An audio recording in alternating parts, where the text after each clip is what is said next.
Hello बच्चों, तो आज हम पढ़ेंगे आचार्य रामचंद्र शुक्ल जी का जीवन परिचय, जो कि एग्जाम में बहुत बार पूछा गया है। लगभग हर साल ये पूछता है। जीवन परिचय में पढ़ेंगे आचार्य रामचंद्र शुक्ल जी का जन्म कहाँ हुआ था, उनका जन्म स्थान क्या है, उनके माता पिता का क्या नाम है और उन्होंने शिक्षा दीक्षा क्या प्राप्त की थी। तो चलिए पढ़ते हैं उनका जीवन परिचय। तो आचार्य रामचंद्र शुक्ल जी का जन्म हुआ था 1884 ईस्वी में अगुना नामक ग्राम में हुआ था। ठीक है, 1884 ईस्वी को कहाँ हुआ था? अगुना नामक ग्राम में हुआ था। इनके पिता का नाम था चंद्रबली शुक्ल, जो कि मिर्ज़ापुर में कौन से पद पे थे? कानूनगो के पद पे थे। और इनकी माता का नाम था विभासी। इनकी माता का नाम विभासी था। इन्होंने अपनी प्रारंभिक शिक्षा दीक्षा अपने पिता के पास मिर्ज़ापुर ज़िले के राठ तहसील में पूरी की और इन्होंने मिशन स्कूल में 10वीं परीक्षा उत्तीर्ण की। यानी कि ये इनके पिताजी जो थे वो मिर्ज़ापुर ज़िले में कानूनगो थे, तो इन्होंने भी अपनी शिक्षा अपने पिता के साथ रहकर ही प्राप्त की। और वहाँ कहाँ से की? इन्होंने पहली जो शिक्षा थी, यानी कि जो प्रारंभिक शिक्षा होती है, वो रीठ तहसील में पूरी की, लेकिन 10वीं की परीक्षा इन्होंने मिशन स्कूल से पास की। गणित में ये अत्यधिक कमज़ोर थे, जिस कारण से ये आगे पढ़ नहीं सके। अपनी इंटरमीडिएट की परीक्षा जो है इलाहाबाद से की। इंटरमीडिएट की जो शिक्षा है उन्होंने इलाहाबाद से प्राप्त की, किंतु परीक्षा से पहले ही इनका विद्यालय छूट गया और इसके पश्चात इन्होंने मिर्ज़ापुर के न्यायालय में नौकरी प्रारंभ कर दी। यह नौकरी इनके अनुकूल नहीं था, यानी कि जो यह नौकरी था यह इनको बिल्कुल भी पसंद नहीं था, जिस कारण इन्होंने कुछ दिन तक अध्यापन का कार्य संभाला। जब इनकी नौकरी इलाहाबाद में लगी, यानी कि न्यायालय में लगी, तो मिर्ज़ापुर के न्यायालय में लगी, तो यह उनको नौकरी बहुत पसंद नहीं था। तो इसके बाद इन्होंने अध्यापन का कार्य संभाला, यानी कि ये टीचर बन गए और अध्यापन का कार्य करते हुए इन्होंने अनेक प्रकार की कहानी, निबंध, कविता और नाटक की रचना की। यानी कि जब ये अध्यापक के पद पे थे तो इन्होंने कहानी लिखा, निबंध लिखा, कविता लिखा और नाटक की रचना की।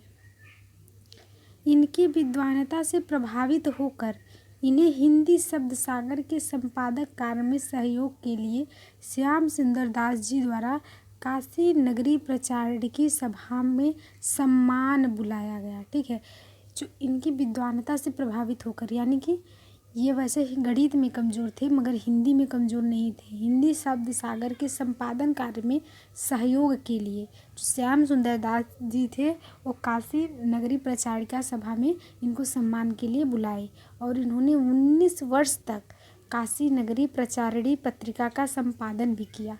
जब इनको सम्मान मिला और यह नौकरी एक तरह से मान लीजिए इनके अनुकूल था, इनको पसंद था, जिस कारण से इन्होंने 19 वर्षों तक इस नौकरी को किया।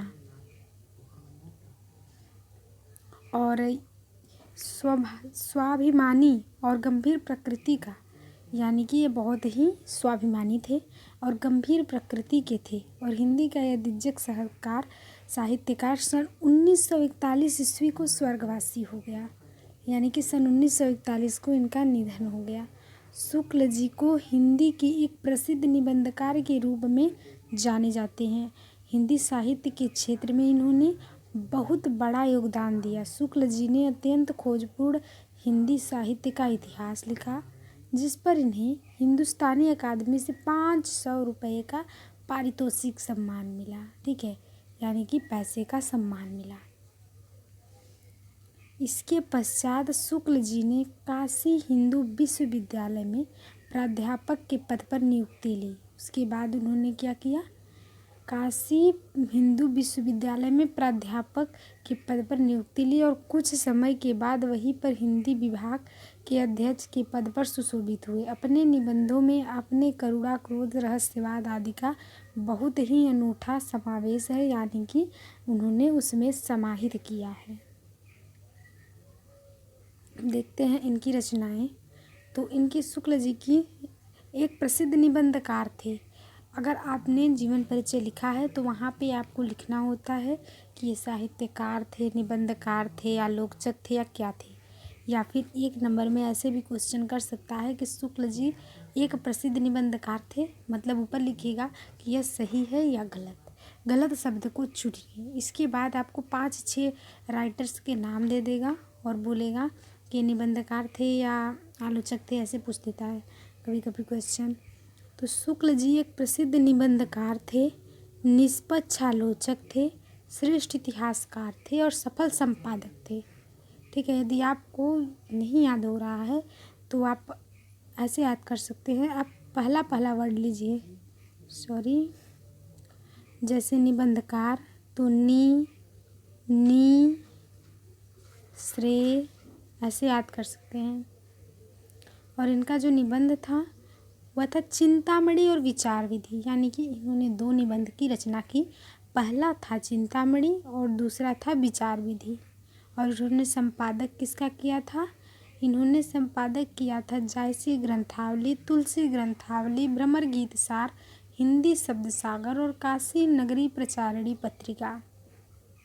इनकी सारी कृतियाँ, यदि आपको ऐसे नहीं पता है कि इनका जो कृति है वो नाटक है, निबंध है या आत्मकथा, कुछ भी है किसी भी राइटर का, तो आप वैसे मत डालिए जैसे कि यहाँ पे ऊपर डाला गया है कि ये निबंध है, ये संपादक है, ये मान लीजिए कृतियाँ तो है, निबंध है, संपादक, तो ऐसे मत डालिए। आप डायरेक्ट डाल दीजिए रचनाएं डाल के आप सारे को जितने भी इन्होंने लिखा है बस आप उसके नीचे लिखते जाइए। आप ये मत डालिए कि ये निबंध है, ये संपादक है। यदि आप एकदम श्योर हैं कि हाँ जो मैं याद किया हूँ या फिर जो मुझे याद है ये बिल्कुल सही है, तब आप उसका विधा लिखिए कि भाई ये किस विधा की है। ठीक है, नहीं तो आप जैसे कि यहाँ पे लिखा गया है रचनाएं या कृतियाँ डाल के सारे को आप फिर पुटअप कर दीजिए, यानी कि लिख दीजिए। जैसे निबंध संग्रह चिंतामणि भाग 1 भाग 2 विचार विधि इतिहास, हिंदी साहित्य का इतिहास, आलोचना सूरदास रश्मि मानसा त्रिवेणी संपादक। देखो इसमें भी अलग अलग करके दिया है, मगर आपको यदि नहीं याद है तो आप अलग अलग मत कीजिए। ठीक है, तो इनका जो निबंध था वो था चिंतामणि का भाग 1 और भाग 2, और विचार विधि इतिहास, हिंदी साहित्य का इतिहास, आलोचना था सूरदास रश्मि मानसा त्रिवेणी, और संपादक इन्होंने किस किस चीज़ का किया था? जायसी ग्रंथावली, तुलसी ग्रंथावली, भ्रमर गीत सार, हिंदी शब्द सागर, काशी नागरी प्रचारिणी पत्रिका और आनंद कादम्बिनी का।